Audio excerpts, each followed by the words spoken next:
Welcome to the Ear to the Culture show. It's the ear to the culture. With your boy Millie. And yeah, we're going to be discussing whether that's music, whether it's sports, whether it's upcoming shows in Montreal, anything that's popping with the culture or anything really that's going on in current events. We going to speak on it. I'm going to give my point of view on everything. And yeah, just welcome to the show, y'all. I'm going to give y'all a couple of topics today just so y'all get an idea of like how we going to do this. You know what? We're going to start with this rollouts, bro. Yo, is it just me or like hip hop album rollouts are getting kind of like corny? I'm saying kind of, but like for real, super corny. Like I don't know, maybe I'm hating. Like the Drake rollout to me was lame as hell, dog. Like the fuck, you gonna put some ice in the middle of downtown and fake a fucking release date in the middle of the shit with some streamers? Like, bro, that shit was whack. Like, you could clearly see that his audience is like young.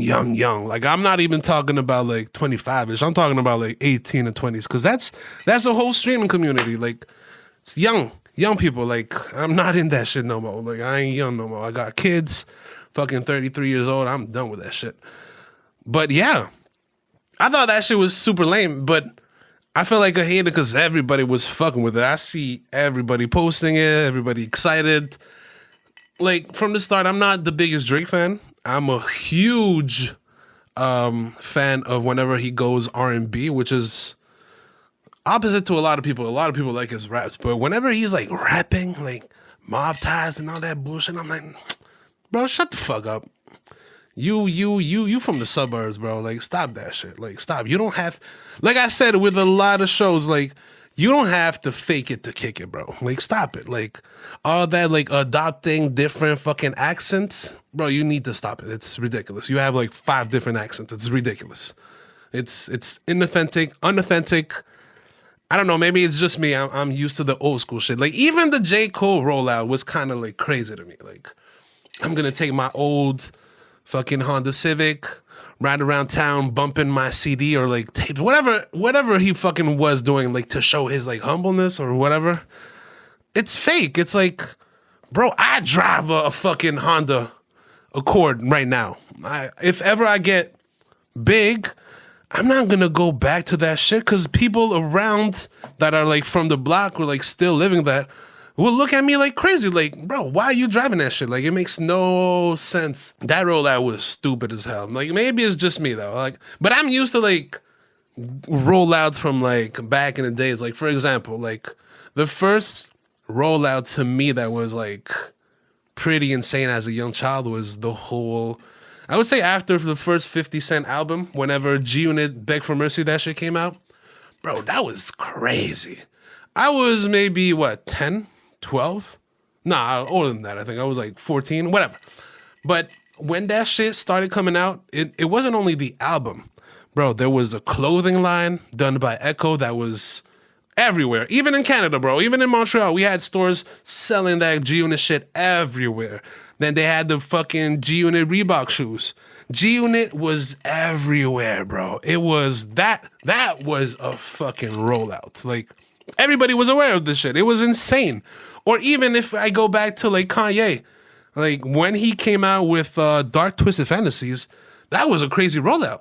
That's when every Friday for months they would put out a new joint and it was popping. This is when Mercy came out. Man, that was a crazy rollout. Or even the 50 against Kanye rollout when it was what was it? Graduation in Curtis, I think. But yeah, that was much more fan invested than that stupid corny shit that they're doing now. But maybe I'm just hating. Maybe I'm old school or whatever. I'm getting old. I'm sounding like the OGs now, hating on the new shit. But I don't know, bro. I'm not fucking with it. And it's not even like a modern day thing because people are still doing great rollouts. Like, bro, the Clips rollout, that was beautiful. They did collaboration with Cause.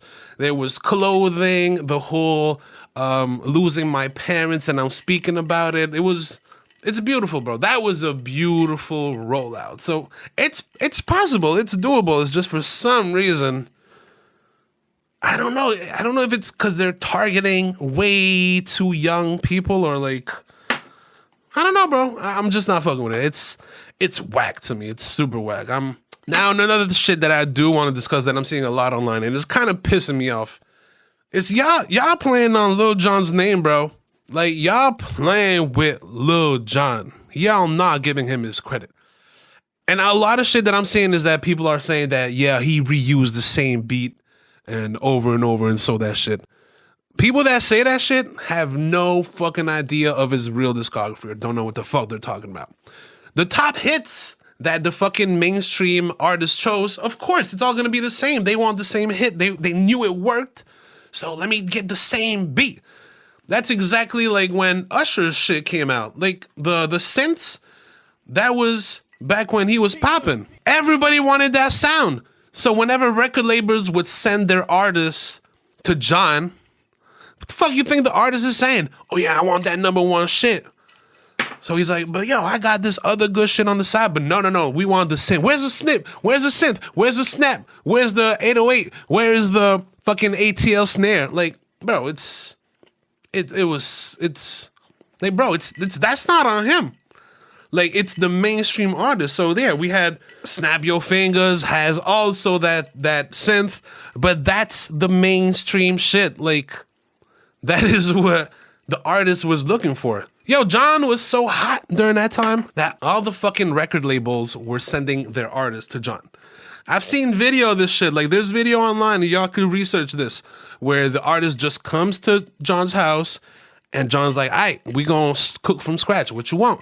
And it's always the same bullshit, bro. It's always, yeah, I want that number one. I want them synths that people recognize. And Jon be like, bro, I got so much different shit, but I gotta give you what you want. I mean, at the end of the day, I'm working. This is my job. But Jon got crazy shit, bro. Like, the first time I ever got put on to Jon was through the Youngbloods. I was a fucking kid. And I just remember fucking hearing that song, like, damn. It felt like I'd never heard anything like that back in the days. But this is like the beginning of that sound. This is when he kind of started that whole synth shit. But that shit was popping, bro. That shit was popping. I ain't gonna front. That song damn was really crazy. And this is where I learned the eight-town stomp, all of that, like all of the moves, everything that's from the culture down south. I learned so much just through this video. I think this started the like peak of Jon, because he was big before that. Of course, he was cooking shit, but after this shit, bro, the peak was insane. After that, there was what's the name of the fucking Trillville? Bro, Trillville was a group that I think Jon signed to his label. They had joints, bro. They may be like gone now. I haven't heard about them from like the last 20 years, but they had the joints, bro. Like, the most mainstream one, and of course it's produced by Jon, but like went everywhere. I used to listen to this everywhere back in the BET days. Like, it was my favorite joint. It was no, I'm not gonna lie. That was not my favorite joint because I like the aggressive shit. But this shit, if you play that shit in the party, it's popping, bro. Jon is that boy. Don't get it fucked up. Jon is that boy. And not only that, like, Jon is responsible for putting on so many artists, bro. Like, even if it ended bad and like they're beefing now and shit, but like, that he's still responsible for, like, Lil Scrappy came out of Jon. Trillville came out of Jon. Crime Mob, no, I think that was Scrap actually, but still. There was the East Side Boys, Bo Hagen. There's so much more that I'm probably forgetting. Like, Lil Jon is responsible for so much shit, bro. Like, the Atlanta scene, the originator of that crunk style music down south Atlanta. You can't take it out from Jon. You can't fuck with Jon, bro. Like, Jon is I double dare y'all to go see his like top 100 Billboard shit that is produced by him. Y'all gonna trip. His discography, bro, is not to play with. Not to play with. So for anybody that be talking that shit, bro, y'all just don't know what you're talking about. In other news that I also want to touch on, and I'm so proud of him. We've already spoken about this, how Jeezy has been a great example of how somebody from the streets or somebody that came from a impoverished neighborhood couldn't get out of it and not necessarily fall into the trap of selling drugs and getting stuck in that shit. Like, of course, a lot of people have to do what they got to do to like get out of it, but they don't stay there. That's something that we don't see often. And like, Jeezy really is putting that up front, like the psychological intelligence of him, like the intelligence of him to not go through it and evolve as a man and not being ashamed to show it. Because I think that's the biggest problem that it comes with our culture. There's always like a shame to like be different for some reason. Like if you're not a gangbanger, if you're not following whatever they doing, if you're not selling drugs, like some people look at you crazy. Like that's fucked up. That's how we like don't evolve. That's how we get stuck in that same routine. Like, bro, I'm so proud of Jeezy. He announced, I think about a month ago or some shit, that he now has a Las Vegas residency where he's going to be performing all of his hits, but like with a choir, orchestra, like live. Bro, it's beautiful. He already did this a couple of times, and I think that's the reason why Las Vegas was like, yo, we need this guy. Because his show was really beautiful, bro. Bringing out all the fucking orchestra, the whole band, and playing like the orchestra version of TM101, bro, legendary. So shout out to Jeezy, bro. I'm so proud of you that residency is showing so much growth, showing how to be a man and not being ashamed of it, bro. We gotta push this shit. Like shout out to Jeezy. So the Montreal Canadiens apparently won yesterday and are going to round 2. That's how much I'm so like out of like the Quebec loop. I'm born here, I work here, I live here. But I'm just, I don't follow none of that. And it's not like on purpose. It's not because it's like I don't fuck with y'all. It's just over my head. Like I'm watching different things.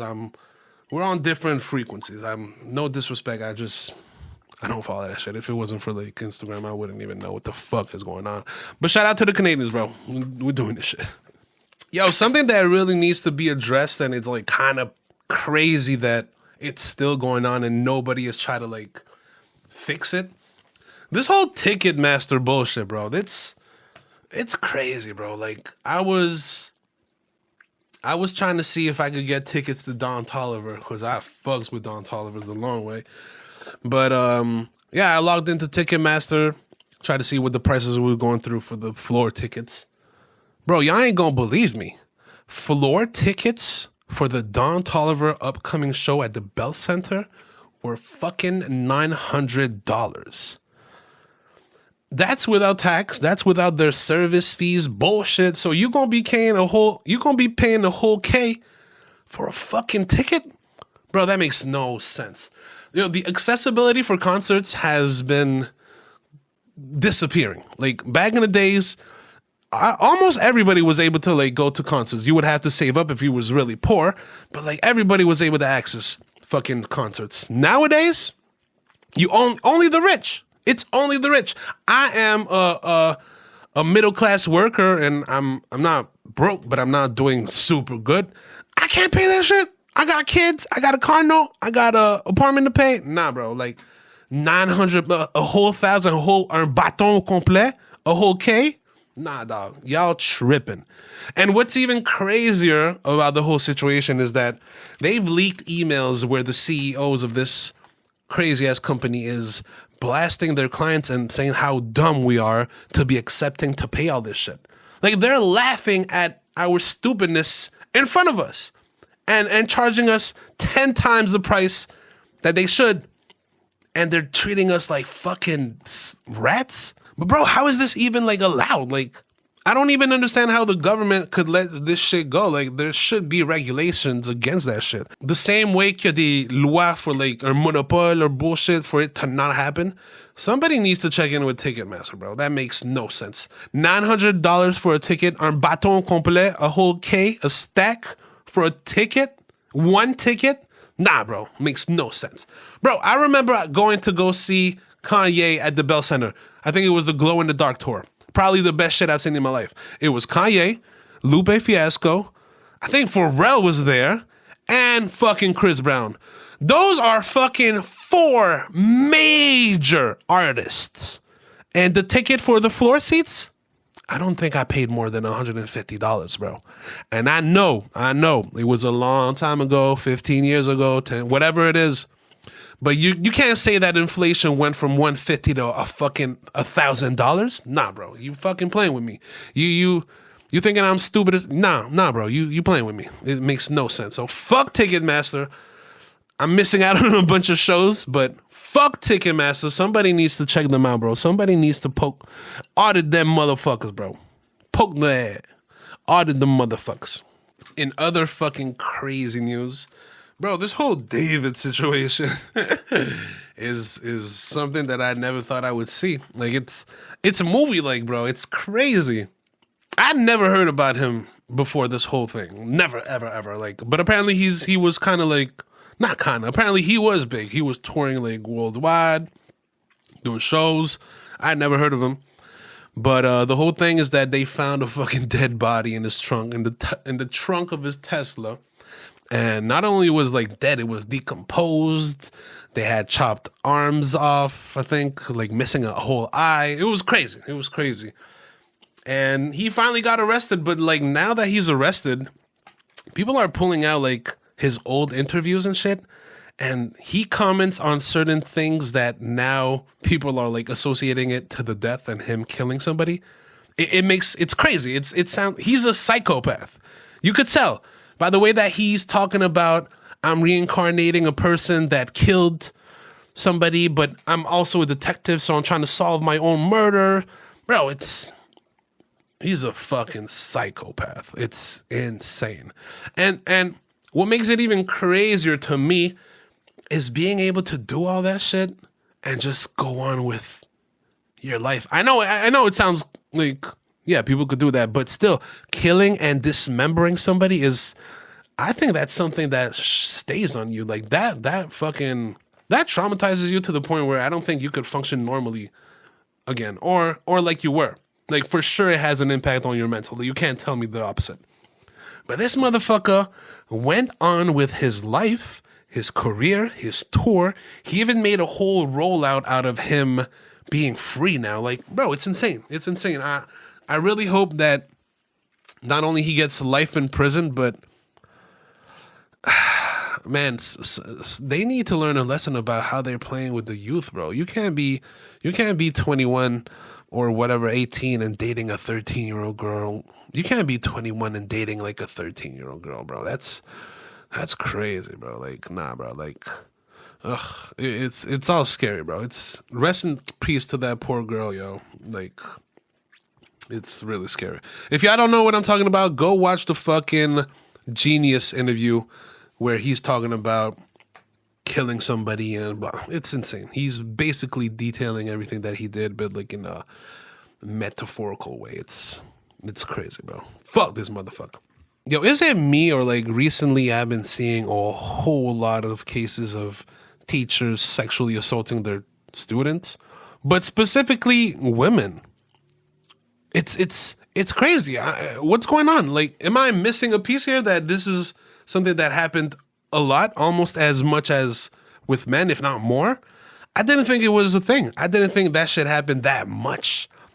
It's insane. And it's almost always the same type of shit. It's always like a girl that is under 25 type shit, dating this 15-year-old boy.